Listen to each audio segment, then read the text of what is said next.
Hi, my name is Nerida Henderson and I'm with the education team here at MYOB. At MYOB, we come to work every day to simplify payroll to help businesses succeed. Today, we're going to look at some of the common things our clients call us about.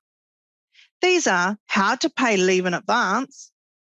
Sometimes you may want to let an employee take leave in advance before they're entitled to it. This is called leave in advance. This most commonly happens in their first 12 months of employment before they have a leave balance.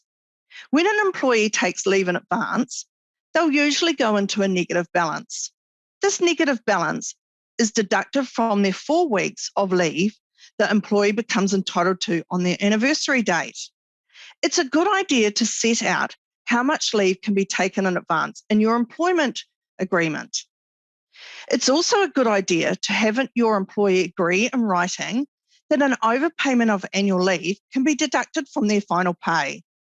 If they have a negative leave balance when they leave, without this clause, you usually can't deduct the amount of the negative leave from their final pay if their employee leaves.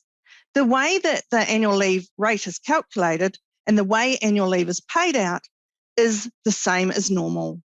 You pay out at the greater of the ordinary weekly earnings or the average weekly earnings.